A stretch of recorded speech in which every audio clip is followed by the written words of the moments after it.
रामचंद्र जी की जय। देखिए राजा दशरथ जी प्रेम के वश होकर के व्याकुल हैं और सारे देवी देवताओं को विनती कर रहे हैं, शिव जी को, ब्रह्मा जी को कि हे अवघरदानी, हे आशुतोष, आप तुरंत प्रसन्न होने वाले हो, मुंह मांगा वर देने वाले हो, मेरे इस दुख को आप समझिए और राम को वन जाने से रोक लीजिए। वो बार बार प्रभु से विनती कर रहे हैं, लेकिन जो होना होता है वो होके रहता है। देवी देवता भी इस कार्य के लिए, रामचंद्र जी को जन्म लेने के लिए उन्होंने इतनी बड़ी तपस्या की थी, आवाहन किया था, उनकी विनती की थी। जो इतना बड़ा काम होने को है, तो राजा दशरथ की विकलता देख के प्रभु उनका साथ कैसे दे सकते हैं? क्योंकि धरती पे जो होना है, वो देवी देवताओं की ही प्रेरणा से होता है। तो भगवान शिव उस समय शांत थे, क्योंकि राम के ही द्वारा सब कुछ होना है, तो पिता के उनके दुःख को देखकर उनके दुःख को दूर करते, तो रामचंद्र जी भगवान राम ना बनते और रावण का वध ना होता। और देश काल और अवसर के अनुसार प्रभु सब करते हैं। और फिर रामचंद्र जी ने देश काल अवसर के अनुसार विचार करके विनीत भाव से कहा, हे तात, अपने पिता से हाथ जोड़कर उन्होंने कहा कि मैं कुछ कहता हूँ या ढिठाई करता हूँ, इस अनौचित्य को मेरी बाल्यावस्था समझकर हे पिताजी इसे माफ करिए, मैं आपसे कुछ कहना चाहता हूँ। अब रामचंद्र जी अपने ज्ञान से, अपने धैर्य से, और रामचंद्र जी अब अपने पिता को समझा रहे हैं, अति लघु बात लागे दुख पावा, काहू न मोही कही प्रथम जनावा, देखी गोसाई पूछहु माता, सुनि प्रसंग भय शीतल गाता। उन्होंने कहा, इस अत्यंत तुच्छ बात के लिए आपने इतना दुख पाया, मुझे किसी ने पहले कहकर यह बात नहीं जनाई। स्वामी, आपको इस दशा में देखकर मैंने माता से पूछा, उनसे सारा प्रसंग सुनकर मेरे सब अंग शीतल हो गए। मुझे बड़ी प्रसन्नता हो रही है, क्योंकि इतनी थोड़ी सी बात के लिए आपको इतना दुख है। और दोहा नंबर 45 में है कि मंगल समय सने बस सोच परिहरी तात, आय सुदेय हरसिए कई पुल के प्रभु घात। प्रभु रामचंद्र जी कह रहे हैं, हे पिताजी, इस मंगल के समय स्नेह वश होकर सोच करना छोड़ दीजिए और हृदय में प्रसन्न होकर मुझे आज्ञा दीजिए। यह कहते हुए प्रभु रामचंद्र जी सर्वांग पुलकित हो गए, क्योंकि परम ब्रह्म परमेश्वर सब चीज जानते हैं। उन्होंने फिर कहा, इस पृथ्वी तल पर जिसका जन्म धन्य है, जिसके चरित्र सुनकर पिता को परम आनंद हो, उसको, जिसको माता पिता प्राणों के समान प्रिय हैं, चारों पदार्थ धर्म अर्थ काम मोक्ष उनके लिए करतल गत मुट्ठी में के समान है। रामचंद्र जी के लिए सब तिनके के समान, ये सब दुख उनको कोई नहीं होता। आपकी आज्ञा पाकर, पालन करके और जन्म का फल पाकर मैं जल्दी ही लौट आऊंगा। अपने पिता जी को आश्वासन दे रहे हैं, पिताजी, मैं आपकी आज्ञा का पालन भी कर लूंगा और मैं जल्दी लौट के आऊंगा। अतः कृपया आप आज्ञा दीजिए, माता से विदा मांग आता हूँ, फिर आपके पैर लग कर प्रणाम करके वन को चलूंगा। रामचंद्र जी अपने दिमाग से, अपनी बुद्धि से उनको सांत्वना दे रहे हैं, लेकिन वो पिता हैं, पिता की मनोभावना क्या होती है वो राजा दशरथ ही जान रहे थे कि इतने कोमलांग, इतने हमारे हृदय के करीब हमारे रामचंद्र जी दूर होंगे, 14 वर्ष में उनको नहीं देख पाऊंगा।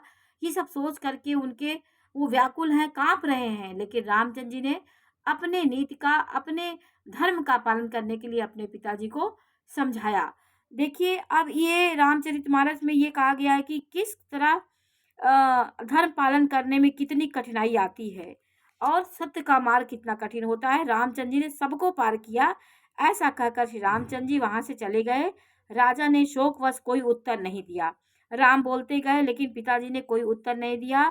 तब बहुत ही तीखी अप्रिय बात नगर भर में बहुत जल्दी फैल गई, जैसे मानो बिच्छू का डंक शरीर में फैल जाता है, चढ़ जाता है, उसी प्रकार सारी ये बातें नगर में फैल गई।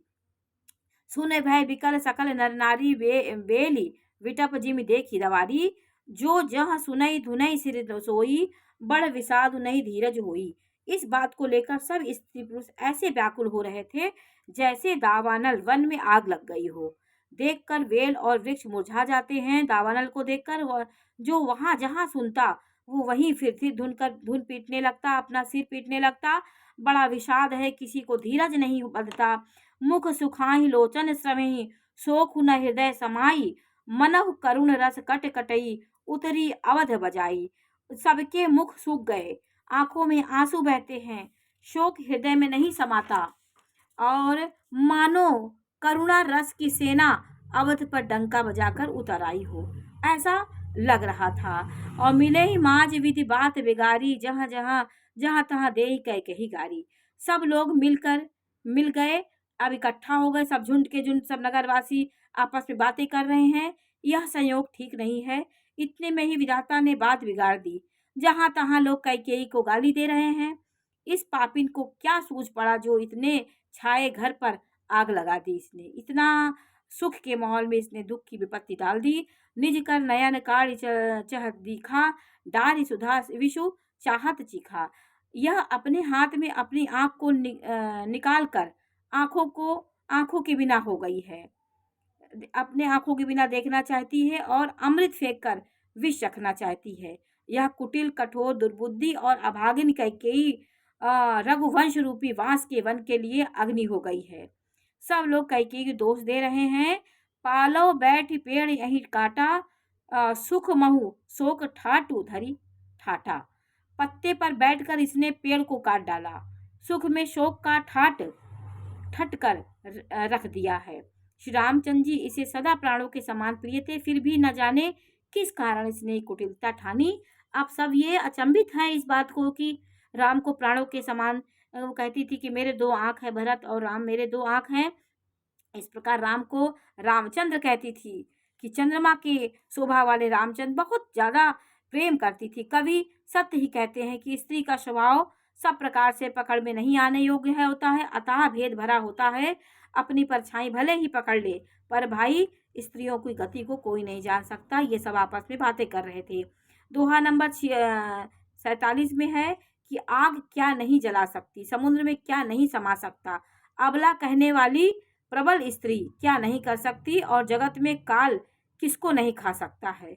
ये दोहे में यही है कि काह न पावक जारि सक, का न समुद्र समाई, का न करे अबला प्रबल, के ही जग कालु न खाई।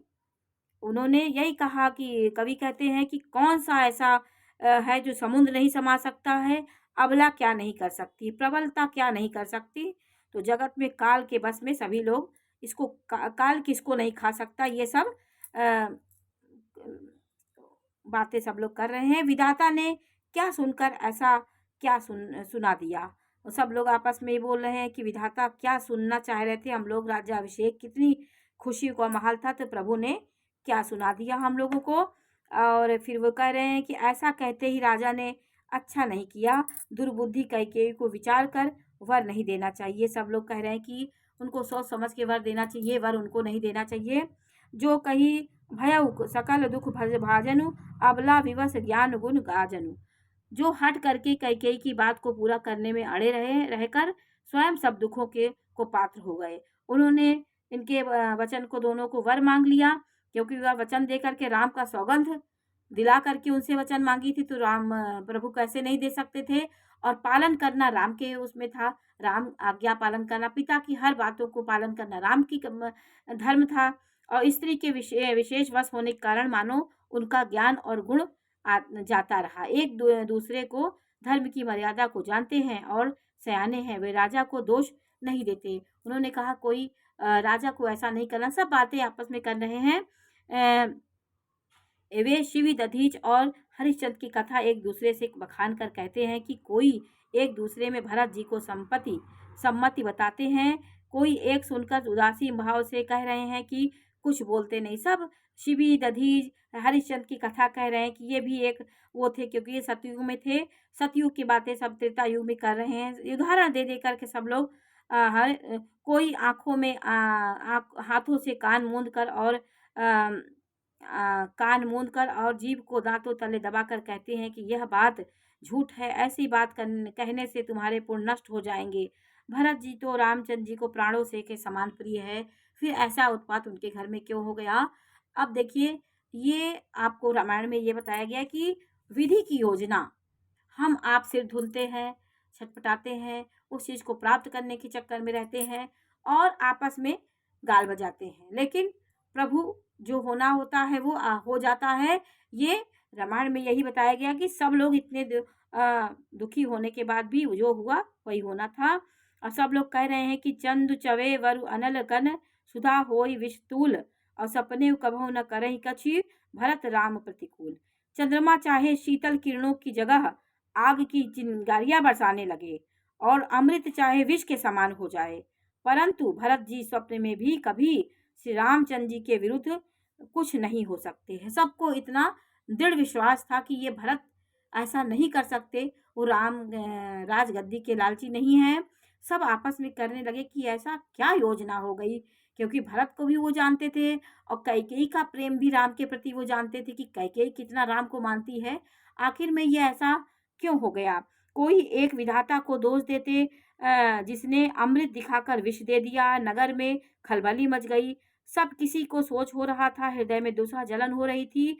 सब आनंद उत्साह सबका मिट गया। ब्राह्मणों की स्त्रियां कुल की माननीय बड़ी बूढ़ी और जो कैकेयी की परम प्रिय थी, वे उनको शील की सराहना करके उसे सीख देने लगी कि पर उसको उनके वचन बाण के समान लगते हैं। सब जो स्त्री कुल की माननीय स्त्रियां थी बड़ी बूढ़ी, वो कैकेयी को समझा रही थी, पर कैकेयी की समझ नहीं आ रहा था। वे कहती हैं कि तुम तो सदा कहा करती थी कि रामचंद्र जी के समान मुझको कोई प्यारा नहीं है। वो जो ब्राह्मणों की पुरोहित की स्त्रियां थी सब कैकेयी से पूछ रही हैं, तुम इस प्रकार कहती थी कि भरत जी मुझे प्यारे हैं, रामचंद्र जी दोनों एक मेरे दोनों आँख है। इस बात को सारा जगत जानता है। श्री रामचंद्र जी पर तो तुम स्वाभाविक ही स्नेह करती थी। आज किस अपराध से तुमने उन्हें बंद दे दिया है? सब कैकेयी के पास जाके पूछ रही हैं। कबहु न कियहु सवति आरेसु प्रीति प्रतीति जान सबुदेशु कौशल्या अब काह विगारा तुम जेहि लागी वज्रपुर पारा। तुमने कभी सौतिया डार नहीं किया, इतनी निर्मल तुम थी, सारा देश तुम्हारे प्रेम और विश्वास को जानता है। अब कौशल्या ने तुम्हारा कौन सा बिगाड़ कर दिया है जिसके कारण तुमने सारे नगर पर वज्र प्रहार किया है? क्या बात थी तुम्हारे अंदर? सब बड़ी बूढ़ी सब उनको समझा रही हैं। दोहा नंबर 49 में है कि सिय की पिय सगु परिहरहि लखन की रही धाम राज की भुवज भूंजव भरतपुर पुरिपुकी नृपुकी जी हई बिनु राम। क्या सीता जी अपने पति श्री रामचंद्र जी का साथ छोड़ देंगी? क्या लक्ष्मण जी श्री रामचंद्र जी के बिना रह सकेंगे? क्या भरत जी श्री रामचंद्र जी के बिना अयोध्यापुरी का राज भोगेंगे? क्या राजा श्री रामचंद्र जी के बिना जीवित रह सकेंगे?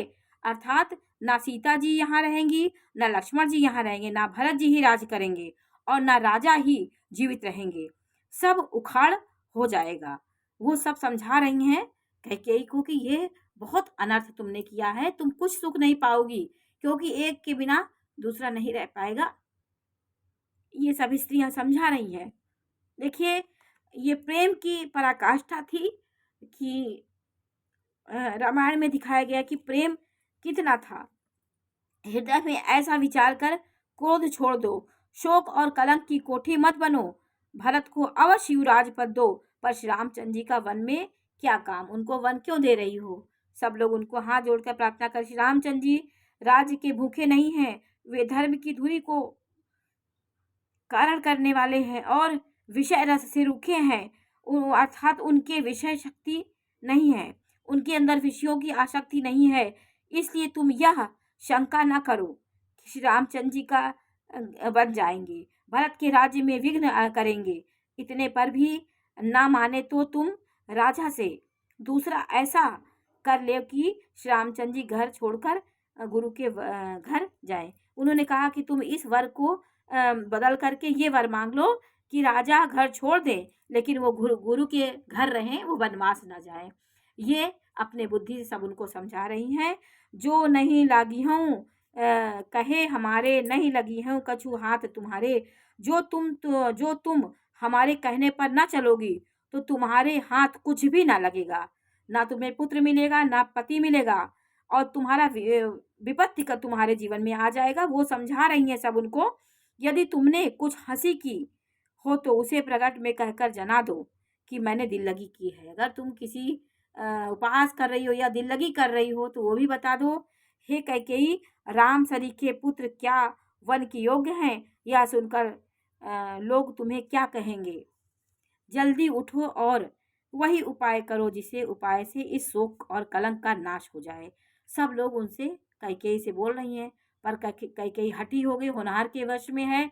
कैकेयी कैसे प्रण को कर सकती है। अब छंद है, जहि भांति सो कुकलंकु जाई, उपाय कर कुल पालही। हठि फेरी रामहि जात, बन जनि बात दूसर चालही। जिमि भानु बिनु दिनु प्राण बिनु, तन चंद बिनु जिमि जामिनी। तिमि अवध तुलसीदास, प्रभु बिनु प्रमुझि जो धौजिय भामनी। जिस तरह नगर भर का शोक और तुम्हारा कलंक मिटे, वही उपाय करके कुल की रक्षा कर।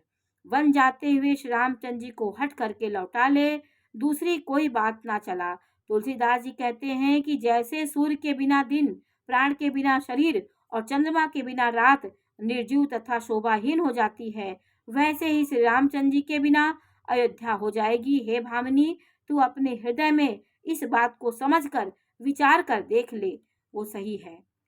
इस तरह सखियों ने ऐसे सीख दी जो सुनने में मीठी और परिणाम में हितकारी थी, पर कुटिला कुबरी की सिखाई पढ़ाई हुई कैकेयी ने इस प्रकार जरा भी कान से नहीं सुनी। वो कान से सुनी, दूसरे कान से निकाल देती थी। कैकेयी कोई उत्तर नहीं देती। वह दुसह क्रोध के मारे रूखी, बेमुरवत मतलब रूखी हो गई है। ऐसी देखती है मानो भूखी बाघिन हरिणियों को देख रही हो। तब सखियों ने रोग को असाध्य समझकर छोड़ दिया। सब उनकी मंदबुद्धि अभागिन कहती हुई चली गईं। राज करते हुए इस कैकेयी को देव ने नष्ट कर दिया। इसने जैसा कुछ किया वैसा कोई भी न करेगा। नगर के सब स्त्री पुरुष इस प्रकार विलाप कर रहे हैं और उस कुचाली कैकेयी को करोड़ों गालियां दे रहे हैं। लोग विषम ज्वर, भयानक दुख की आग से जल रहे हैं, लंबी सांसें लेते हैं और कहते हैं कि श्री रामचंद्र जी के बिना जीने की कौन आशा। महान वियोग आशंका से प्रजा ऐसी व्याकुल हो रही है मानो पानी सूखने के समय जलचर जीवों का समुदाय व्याकुल हो जाता है। ऐसे नगरवासी व्याकुल हो गए। सभी पुरुष और स्त्रियां अत्यंत विषाद के वश हो गई हैं। रामचंद्र जी माता कौशल्या के पास गए। उनका मुख प्रसन्न है और चित्त में चौगुना चाव उत्साह है। वह सोच मिट गया, राजा कहीं रख न ले। उनके अंदर ये था कि कहीं राजा रख न ले। श्री रामचंद्र जी को राज तिलक की बात सुनकर विषाद हुआ था। तब भाइयों को छोड़कर बड़े भाई मुझको ही राज तिलक क्यों होता।